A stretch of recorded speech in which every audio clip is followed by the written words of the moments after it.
H M Naim Mahmud. বক্তব্য রাখবেন ছাত্র নেতা এইচ এম নাঈম মাহমুদ। আসসালামু আলাইকুম ওয়া রাহমাতুল্লাহি ওয়া বারাকাতুহু।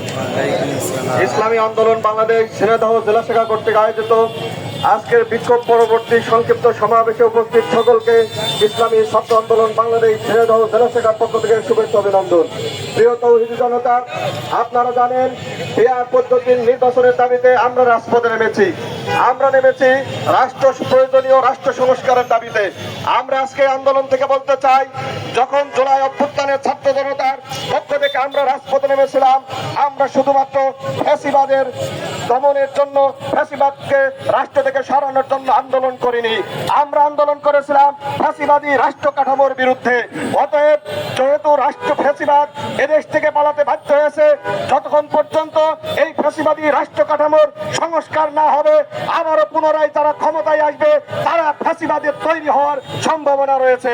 অতএব আজকে আমরা বলতে চাই, যতক্ষণ পর্যন্ত প্রয়োজনীয় রাষ্ট্র সংস্কার না হবে এদেশে কোনো নির্বাচন সহ্য করা হবে না এবং বিআর পদ্ধতি ছাড়া এই পচা ব্যবস্থাপনায় নির্বাচন আমরা মেনে নেব না ইনশাআল্লাহ।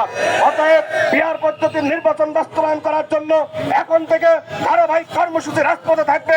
প্রত্যেকটা কর্মসূচি বাস্তবায়ন করার জন্য সর্বাত্মক সময় শ্রম দিয়ে আমরা রাজপথে থাকবো, এই উদাত্ত আহ্বান জানিয়ে আমার সংক্ষিপ্ত বক্তব্য শেষ করছি। নাসরুম মিনাল্লাহি ওয়া ফাতহুন করিব ওয়া বাশশিরিল মুমিনিন। আসসালামু আলাইকুম ওয়া রাহমাতুল্লাহ। ইসলামী আন্দোলন বাংলাদেশ ঝিনাইদহ পৌরসভার সংগ্রামী সভাপতি জননেতা মাওলানা রুহুল আমিন খান। আউযু বিল্লাহি মিনাশ শাইতানির রাজিম। বিসমিল্লাহির রহমানির রহিম। প্রিয় ঝিনাইদহবাসী, ইসলামী আন্দোলন বাংলাদেশের পক্ষ থেকে আয়োজিত আজকের এই বিক্ষোভ মিছিল সমাবেশের সম্মানিত সভাপতি, উপস্থিত নেতৃবৃন্দ, আমার প্রাণপ্রিয় ঝিনাইদহবাসী, গণমাধ্যম কর্মী এবং সর্বস্তরের তৌহিদ জনতা, আপনারা ইতিমধ্যে জেনেছেন ইসলাম দেশ এবং মানবতার অতন্ত্র প্রহরী ইসলামী আন্দোলন বাংলাদেশ সবসময় সব ব্যাপারে সামনে অগ্র সৈনিকের ভূমিকা পালন করে যাচ্ছে। কথা ঠিক কিনা ভাইয়ের আমার? আপনারা অবগত হয়েছেন বিআর পদ্ধতি নির্বাচন দিতে হবে এবং গণহত্যার বিচার করতে হবে। জুলাই সনদের ভিত্তিতে এটাকে আইনি ভিত্তি দিতে হবে। এই দাবিতে ইসলামী আন্দোলন বাংলাদেশ আজকে মাঠে ময়দানে সোচ্চার। গত কয়েকদিন আগে এদেশের একজন ছাত্র নেতা পোস্ট করেছেন, দেখলাম উনি বলেছেন বিআর পদ্ধতি ঠেকাতে উনি নাকি জীবন দেবেন। আমরা দেখেছি দীর্ঘ 16 বছরে যারা তাদের নেত্রীর সামনে, বাসার সামনে থেকে বালু ব্যাগ সরানোর যোগ্যতা রাখেনি, তারা রক্ত দেবে। এ সমস্ত হাস্যকর মন্তব্য দেখলে শয়তান মনে আছে। কথা ঠিক কিনা? আমরা বলে দিচ্ছি, জুলাই আন্দোলনের আগে যারা ঘোষণা করেছিল ছাত্রদের আন্দোলনে আমাদের সম্পর্ক নেই, তাদেরকে হুঁশিয়ার সাবধান করে দিচ্ছি। এই নির্বাচন ফেব্রুয়ারিতে অমুক তমুক তালবাহানা দিয়ে তকমা লাগাবার চেষ্টা করবেন, এসব জাতি এখন আর খাই না। ডক্টর ইউনূস সাহেব যে কোনো মূল্যে এদেশের বৃহত্তম জনগোষ্ঠী যেটা চাই, আগামী নির্বাচন অবশ্যই বিআর পদ্ধতির হতে হবে। এর বিকল্প কোনো জ্ঞান গল্প বাংলায় চলবে না। আদায় কি করে করতে হয় আমরা কিন্তু তা জানি। ব্যত্যয় ঘটলে সামনে দেখিয়ে দেব। অতএব শুভবুদ্ধির উদয় হবে, বিআর পদ্ধতি নির্বাচন হবে, গণহত্যার বিচার হবে, এই প্রত্যাশা রাখি কথা শেষ করছি। দেখা হবে রাজপথে। ওমা আলাইনা ইল্লাল বালাগ। আসসালামু আলাইকুম। ঝিনাইদহ জেলা শাখার সংগ্রামী সভাপতি জননেতা মুফতি রাসেল উদ্দিন। আলহামদুলিল্লাহ, সংগ্রামী সাথী বন্ধুগণ, ইতিমধ্যে আপনারা অবগত হয়েছেন আমরা দেশব্যাপী আজকের এই জেলায় জেলায় বিক্ষোভ মিছিল কেন করছি, আমরা ইতিমধ্যে অবগত হয়েছি। বিশেষ করে আগামী ত্রয়োদশ জাতীয় নির্বাচনের জন্য সরকার এবং নির্বাচন কমিশন প্রস্তুতি গ্রহণ করছে। ইতিমধ্যে আমাদের সংস্কার কমিশন, ঐক্যমত্য কমিশন তাদের বৈঠক শেষ করেছে, আজকেও বৈঠক চলছে। আমরা এই শেষ মুহূর্তে এসেও সরকারকে হুঁশিয়ারি করে আমরা আজকে বলতে চাই, বিআর পদ্ধতির নির্বাচন বাদে বাংলাদেশে আর কোনো নির্বাচন হতে দেওয়া হবে না। আমরা এই কথা এই জন্যই বলছি, বিগত 54 বছরে এই বর্তমান প্রচলিত পদ্ধতিতে নির্বাচন হয়েছে, জনগণ বারবার প্রতারিত হয়েছে। পেশি শক্তি, কালো টাকা এবং অস্ত্রের ঝনঝনানির মাধ্যমে এই নির্বাচনে গুন্ডা, সন্ত্রাস, বাটপার, জুলুমকারী, অত্যাচারকারী জনগণের শোষক রাষ্ট্রের ক্ষমতা গ্রহণ করেছে। কাজেই যেই নির্বাচনের মাধ্যমে, যেই পদ্ধতির মাধ্যমে সন্ত্রাসবাদ তৈরি হয়, ফ্যাসিবাদ তৈরি হয়, স্বৈর শাসন তৈরি হয়, সেই নির্বাচন বাংলাদেশের শান্তিকামী জনতা, জুলাই চেতনাধারী জনতা সেই টাইপের নির্বাচন আর বাংলাদেশে দেখতে চায় না। কাজেই পীর সাহেব চরমনার নেতৃত্বে এবং অন্যান্য সমমনা দেশপ্রেমিক দলের নেতৃত্বে বাংলাদেশে আগামী সপ্তাহ থেকে ইনশাআল্লাহ পিআর পদ্ধতি নির্বাচনের দাবিতে গণ আন্দোলন শুরু হবে ইনশাআল্লাহ। সেই আন্দোলনের মুখে বর্তমান সরকার এবং নির্বাচন কমিশন পিআর পদ্ধতির নির্বাচন দিতে বাধ্য হবে ইনশাআল্লাহ। পিআর পদ্ধতি যদি বাস্তবায়ন হয়, চোর, বাটপার, গুন্ডারা আর সংসদ সদস্য হতে পারবে না। দেশপ্রেমিক শক্তি ক্ষমতা গ্রহণ করবে এবং নির্বাচন হবে শতভাগ স্বচ্ছ এবং জনগণের ভোটাধিকার শতভাগ প্রতিফলিত হবে এই নির্বাচনের মাধ্যমে। কাজেই আমরা দাবি করছি, পিআর পদ্ধতি নির্বাচন বাদে অন্য কোন নির্বাচনের চিন্তা করলে আপনারা ব্যর্থ হবেন। জনগণ আপনাদেরকে আস্থা করে নিক্ষেপ করবে ইনশাআল্লাহ। সংগ্রামী সাথী বন্ধুগণ, এখন আপনাদের সামনে বক্তব্য রাখবেন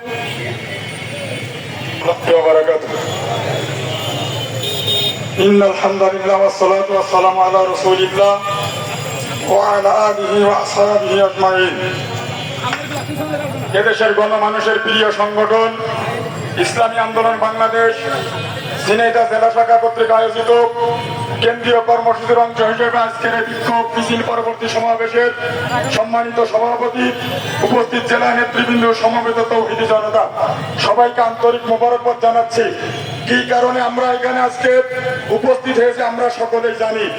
1971 সালের মহান মুক্তিযুদ্ধের মাধ্যমে, দীর্ঘ 9 মাস রক্তক্ষয়ী যুদ্ধের মাধ্যমে যে আমরা লাল সবুজের পতাকা পেয়েছিলাম, সাম্য, মানবিক মর্যাদা, সামাজিক ন্যায় বিচার প্রতিষ্ঠার লক্ষ্যে যে এদেশের মানুষ স্বাধীনতা যুদ্ধে অংশগ্রহণ করে আমাদের দেশটা শাসন করেছিল। স্বাধীনতার 54 বছরে আমরা এদেশের মানুষের ভাগ্যের উন্নয়ন আমরা দেখতে পাই না, কথা ঠিক কিনা? তখনই যারা ক্ষমতায় গেছে, ক্ষমতার নামে তারা দেশের সম্পদ লুণ্ঠন করেছে, চাঁদাবাজের রাজত্ব কায়েম করেছে, সন্ত্রাসের রাজত্ব কায়েম করেছে, কথা ঠিক কিনা? প্রচলিত নির্বাচনী ব্যবস্থার মাধ্যমে যখন তারা ক্ষমতায় গেছে, তখন তারা এদেশে স্বৈরাচারী আচরণ করেছে, কথা ঠিক কিনা? আমরা জানি 1990 সালে স্বৈরাচারী এরশাদ সরকারের পতন হয়েছিল দেশের মানুষের গণ আন্দোলনের বিনিময়ে। 15 ফেব্রুয়ারি 1996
আমিরুল মুমিনিন জননেতা হযরত মাওলানা মুফতি আহমদ আব্দুল জলিল। বক্তব্য নিয়ে আসেন প্রভাষক হযরত মাওলানা মুফতি আহমদ আব্দুল জলিল।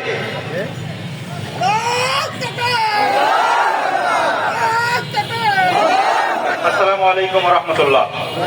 সংগ্রামী তৌহিদি জনতা, আপনারা জানেন আমাদের এই বাংলাদেশ 1971 সালে স্বাধীন হওয়ার পর থেকে আজকে 54 বছরে আমরা বিভিন্ন দফার পরিবর্তন দেখেছি, বিভিন্ন নেতার পরিবর্তন দেখেছি, বিভিন্ন তন্ত্র মন্ত্রের পরিবর্তন দেখেছি, কিন্তু বাংলাদেশের জনগণের ভাগ্যের পরিবর্তন দেখি নাই। এর জন্য সবচেয়ে বড় সংকট হলো এই 54 বছরে যে নির্বাচন পদ্ধতিটি ছিল, এই পদ্ধতিতে বাইপাস করে ক্ষমতাসীনরা বসে তারা ত্রাসের রাজত্ব কায়েম করেছিল। এজন্য আমাদের সর্বপ্রথম ওটার দিকে, সংস্কারের দিকে মনোনিবেশ করতে হবে। আজকে যারা বলতেছে যে পিআর পদ্ধতি জনগণ বোঝে না, আমার তো উল্টাটা মনে হয় এদেশের জনগণকে আপনারা বুঝতে দিতে চান না। জনগণ ঠিকই বোঝে, রিকশাওয়ালার কাছে জিজ্ঞেস করেন, তিনিও পিআর পদ্ধতি বোঝে। কিন্তু যারা আপনারা বোঝেন না, যারা নেতারা আছেন বোঝেন না, আমরা মনে করি আপনাদের কোন জায়গায় ভর্তি হওয়া উচিত। পিআর পদ্ধতির নির্বাচন না বুঝলে জাতীয় নেতৃত্ব দেওয়া যায় না, বাংলাদেশের রাজনীতি করা যায় না। আজকে বাংলাদেশের বাইরে প্রায় 91টি দেশে পিআর পদ্ধতি নির্বাচন চলতেছে।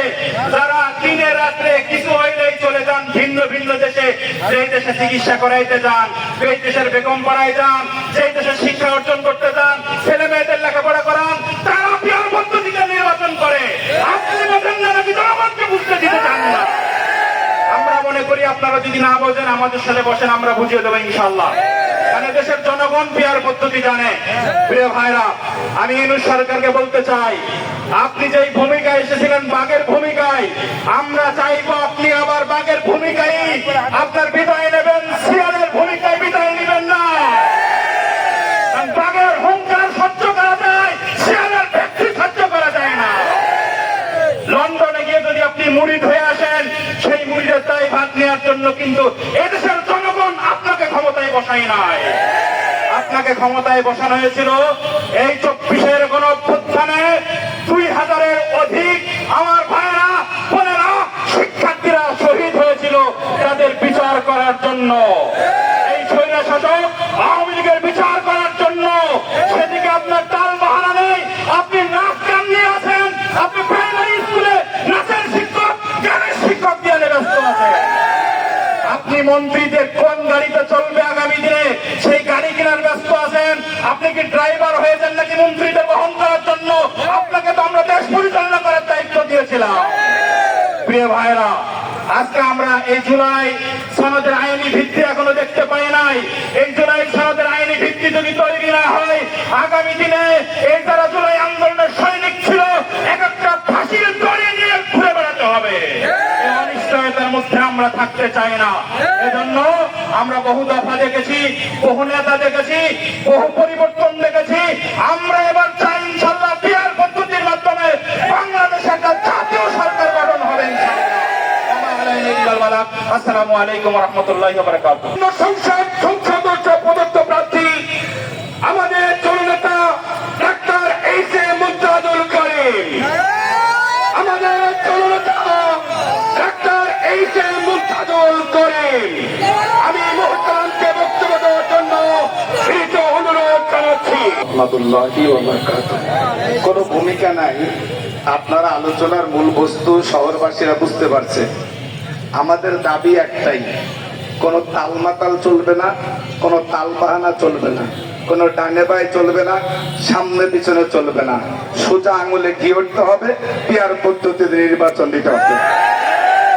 পিআর পদ্ধতি ছাড়া বাংলার জমিনে নির্বাচনের কল্পনা করলে সেই কল্পনাকারীদের অবস্থা 24শে জুলাইয়ের মতো ইনশাআল্লাহ। ওই যে কথা বলতে পিআর পদ্ধতি নির্বাচন বোঝে না। হ্যাঁ, পিআর পদ্ধতি যদি ছাত্র লেখাপড়া বুঝতো তাহলে তো বুঝলে তো আর প্রাইমারিতে ভর্তি হইতো না। যদি বাংলার জমিনে নেতৃত্ব দিতে চাই কোন নেতা যদি পিআর পদ্ধতি না বোঝো, কোন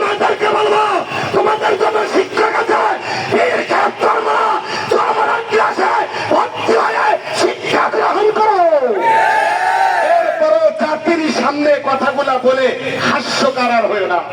ভাইয়েরা আমার, এরা পেয়ার পদ্ধতি নির্বাচন বুঝতে চায় না কেন? 1 নম্বর, পেয়ার পদ্ধতি নির্বাচন হলে এদের মাস্তানি চলবে না। 2 নম্বর, পেয়ার পদ্ধতি নির্বাচন হলে কালো টাকা ইনকাম করতে পারবে না। 3 নম্বর, পেয়ার পদ্ধতি নির্বাচন চাঁদাবাজি করতে পারবে না। 4র্থ নম্বরের পেয়ার পদ্ধতি নির্বাচন হলে ফিরের ভোট হাতে নিতে পারবে না। 5ম নম্বরে পেয়ার পদ্ধতি নির্বাচন হলে বাংলাদেশ বাদে বাইরের দেশে বেগম বাড়ি তৈরি করতে পারবে না। আর আমার আরো অনেকগুলা পয়েন্ট আছে। এই পেয়ার পদ্ধতি হইলে এইগুলা করতে পারবে না, আর এইগুলা যারা করতে পারবে না তারা কয় যে পেয়ার পদ্ধতি বুঝি না, পেয়ার পদ্ধতি বুঝি না। পেয়ার পদ্ধতি ঠিকই বোঝে, কিন্তু আমরা জানি আবু জাহেল বলেছিল আল্লাহর কোরআন সত্য। আমরা জানি আবু জাহেল বলেছিল মুহাম্মদুর রাসূলুল্লাহ শেষ নবী সত্য, কিন্তু মানি না কেন? মানি না, খবর আর থাকবে না। তাই তোমরা পেয়ার পদ্ধতি ঠিকই বোঝো, কিন্তু চাঁদাবাজি করতে পারবে না, সন্ত্রাসী করতে পারবে না, মাস্তান পুষতে পারবে না, বাংলাদেশের টাকা বিদেশে পাচার করতে পারবে না। এই কারণে বুঝতে চাও না, এটা আমরা বুঝি। ভাইয়েরা আমার, সর্বশেষ কথা হলো, আমরা ডক্টর ইউনূস সাহেবকে ছাত্ররা 2000 জীবনের বিনিময়, 30,000 মানুষের বন্ধুত্বের বিনিময় ক্ষমতায় বসিয়েছিল শুধু নির্বাচন নির্বাচন নির্বাচন এই জেকের করার জন্য না। কারণ বাংলাদেশের মানুষ 1971 সাল থেকে শুরু করে এই 24 পর্যন্ত, এই 54-54টা বছর এদেশের নির্বাচন দেখেছে। বাংলার মানুষ এই নির্বাচন আর চায় না। আপনাকে বসানো হয়েছিল এই দেশটাকে সংস্কার করার জন্য। আপনি জাতিকে উন্মুক্ত করে বলো, এই দেশে আপনি কত পার্সেন্ট সংস্কার করেছেন? আপনাকে বসানো হয়েছিল জুলাই গণঅভ্যুত্থান সহ যারা 17টা বছর এই দেশটাকে লুটে পুটে খেয়েছে, মানুষ হত্যা করেছে, এদের বিচার করার জন্য। আপনি কতটুকু বিচার করতে পেরেছেন জনগণকে দেখান। আপনাকে বসানো হয়েছিল এই 54 বছরে যে নির্বাচন হয়েছে, কেউ ভোট দিতে পারে নাই, কেউ ভোটের সেন্টারে যাইতে পারে নাই। ভোটের সেন্টারে যাওয়ার আগেই ভোট হয়ে গেছে। সুস্থ সুন্দর নির্বাচনের পরিবেশ তৈরি করার জন্য আপনি স্যাটেলাইটের মাধ্যমে ভাষণ দিয়ে বলে দেন কতটুকু জায়গা আপনি তৈরি করতে পেরেছেন। আপনি পারেন নাই। আমরা উদাত্ত আহ্বান করব, আপনাকে আমরা ছেড়ে দিতে চাই না। আপনি যেখানে আছেন সেখানেই থাকবেন, সেখানে থেকে এই দাবিগুলা পূর্ণ করে পেয়ার পদ্ধতিতে নির্বাচন দিয়ে এসেছেন, বাঘের মতো সিংহের মতন বেরিয়ে যাবেন। আমার সর্বশেষ আপনাদেরকে উদাত্ত আহ্বান জানাই, এই বৈরী আবহাওয়ার ভিতরেও আপনারা দূর দূরান্ত থেকে আজকের প্রোগ্রামকে বাস্তবায়ন করেছেন। আল্লাহ রাব্বুল আলামিন আমাদেরকে এই প্রোগ্রাম বাস্তবায়ন করার তৌফিক দান করেছেন, এজন্য শুকরিয়া আদায় করি। আর শেষ কথা হলো, আমাদের প্রোগ্রাম শুরু হয়েছে পীর শেখ চরমার পক্ষ থেকে। পেয়ার পদ্ধতি যতদিন পর্যন্ত সরকার মেনে না নেবে, ততদিন পর্যন্ত আমাদের আমির